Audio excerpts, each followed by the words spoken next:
like it increased. It's like it gets worse with age or something. Like it gets more concentrated or something. I don't know the word for it, but it gets more intense with age. But also, you didn't know how to handle it. You didn't have the tools. You're acquiring tools as you go. Right. That's so. Yeah. And me knowing makes it more manageable because then I'm like, oh, I'm able now because I've trained myself to be like, oh, you're having a manic episode. You're manically depressed right now. That's what's going on. Right. Feel it. Identify do it. Yeah, identify it. Identify it Go and then through do it. your thing Right. that you know helps you move in the right direction. But because I know what is going on, I'm able to be like, okay, you're done. Let's go. Time to go to work. Go to work today. Right. Go to school today. You're done with it. You did it. You lived it. You cried. Now you're going to go and you're going to, get back into whatever. And there's different ways that we handle it, right? So for me, I've spent so much of my adult life surrounding myself with positive things, positive people, positive philosophies and teachings. So everywhere I turn, that positivity is there. So you felt that one? So smooth, like ow. Ow. Damn. So yeah, so I surround myself with as much positivity as possible so that when things get negative, it's just like this subtle reminder as I walk by something and there's positivity or there's gorgeous flowers that remind me that there's people out there that love me, or just surround yourself. My Instagram feeds, it's all positivity. And if I have to turn off the news, and I'm a news junkie, y'all know I'm a news junkie, but I had to turn it off for several days because that was not contributing to my bright side at all, right? So that's one of the things I do. And then allow yourself to experience it. Oh, honey, get diagnosed. Yeah, it helps. But you don't have to. I mean, that's confirmation. Yeah. But if you know where you are, you know where you are. I didn't want to go to the doctor for so long because I knew they were going to diagnose me. Like, I knew. My mom was like, you need to go see a therapist, you need to do this, you need to do that. And I knew that they were going to tell me that I'm bipolar, so I never went for a long, I obviously went at some point, but I didn't go for a long time because I was scared of the truth. Crazy knows crazy, so, I was like, But then I got diagnosed and I was like, damn, I already knew this. All right. Like, yeah, thanks. She was like, all right. It made me feel a lot better because I was like, it's validation. You're telling me, like, I'm not, when you're young, especially, it's like, you're just like, shit, I'm crazy. Yeah. And it's like, you are crazy. I am crazy. But you're not normal. Who wants to be that? It's a good time. So basically experience it and let it just move on over you. I can't know how great and wonderful, most of you know if you contact me and you say, how are you? I mean, what is my answer? It's going to be amazing. I'm amazing. Why? Because I woke up, period. That's enough. We're not going to discuss that. Let it go. Yeah. Put the whole thing in the trash. Oh my gosh. I can never eat seafood again. She's so dramatic. So yeah, allow yourself to experience it. Like some people are afraid and it's uncomfortable and I don't want to deal with it, but it's okay. It's okay to experience negative things.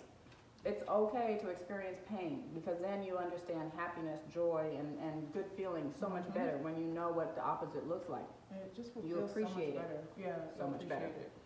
So what else can you do? Oh, make yourself move.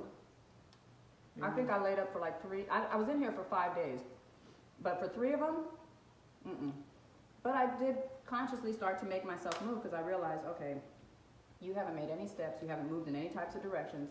You're laying here, you're not really eating. Get up. That's when I cook breakfast. Get up, make yourself some breakfast. Or if you can, that friend or that family member, if you can, if it's accessible, don't force them. Don't force anybody to do anything or make anyone uncomfortable by nagging them to do something. But if you feel like, okay, I'm gonna try today, go. Make them go to brunch. Tell them to go to brunch with you. Take out an outfit, lay their outfit on the bed and say, wear this to brunch. Yeah. I'm buying your drinks, or you ain't gotta buy their drinks. And it can start slower than that because I think Sunday she came over with her friend and they were going out. But just knowing someone was gonna come in the house made me get up and tidy up and at least put a robe on, so that just made me move. It depends on where you are with it. So then it eventually came to, well, I'm gonna fly to Austin because I told my god baby I'd go help her play volleyball and I'd go help her coach. I'd help coach her team. That's a commitment and I just didn't want to let her down in that commitment. So I dragged myself up. Wasn't pretty, got myself on the plane, and I got there and I felt like myself for a moment. I was in there with the kids and I was having a great time, and then you start to slowly forget You know, it affects your memory, but now that's the part you really do want to start forgetting. So, you know, then you're reminded, and you're reminded about a happy feeling, and you're reminded, and then you start to thrive, and you're like, I want that again. I want that again. So then you start to do things. Forced myself to go out last night, put some clothes on, drag myself down to this little local hangout bar spot. Oh my gosh. Had a great time, met a bunch of people, watched the game, had a cocktail. And now I'm starting to feel like my, she got robbed. There's nothing in here. Take it all back. This. She don't like that.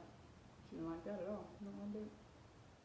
So, I can get my drink. It's a good time. The messier, the better.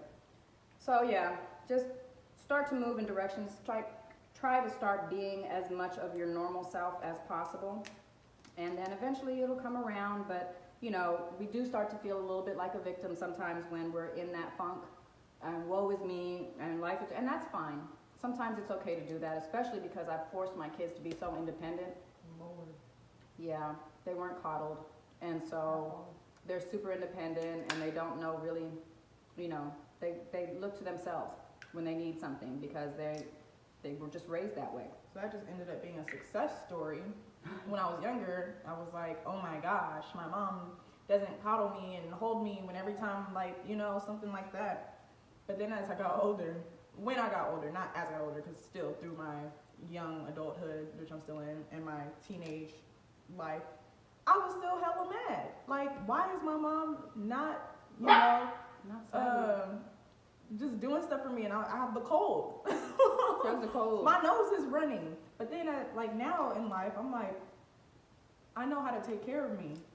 If my mom was not here, I know how to take care of me, like emotionally and spiritually. Not that she doesn't. She does in a different way, but because of the way she taught us and didn't coddle us and didn't like overstimulate and over, you know, protect her. All of that. Put their asses in the street. Basically. Let me know. I love my babies. They know I love them, but my biggest concern, I don't want to say fear because it wasn't a fear. My biggest motivation when you first started was that my kids be independent in the event that I'm not here. It was really important for my children to be independent. Know how to wash your clothes, know how to catch BART, know how to ask for help when you're in the streets, know who to stay away from. And you can't do that if you don't let them get out there and have life experiences. Of course, you want to, bye Maisha, of course you want to protect them and be there. So, you know, there was always boundaries. There was always boundaries and limits, but I got them out there. So now my kids can travel all around the world by themselves and not feel intimidated or threatened. They can go anywhere they want. They can relocate to new cities and live wherever my son's in Colorado. She's in Arlington, you know, a ways from me, but she'd get up and move if she wanted to. I did. Went to Massachusetts. Oh, she sure did, yeah, for college. And it wasn't a big deal. I wasn't worried because I knew she had the skills. So anyways, we've gotten off depression. We've gone into a whole life, a whole whatever. But that's what it's all about. It's fine. Oh, the last thing I want to say is, if you're in a depressive state, be careful not to accommodate others. And what I mean by that is, people come knocking and they're concerned, and their fear becomes your problem. Their concerns become your problem. So now all of a sudden, you're having to coddle other people to reassure them that you're okay. I'm not okay. I'm not going to sit up here and say I'm okay, but nor do I want to hear all of that list that I ran down about everything's going to be fine, keep your chin up, and none of that. Just give me a minute. I'll get back to you when I'm done and through with this. Okay? Check in with me. Let me know you're there if I need you, but otherwise, step aside. Let me work through this. There's nothing you can do or say that's going to help me in this situation. It's all within me. I have to pull myself out of it.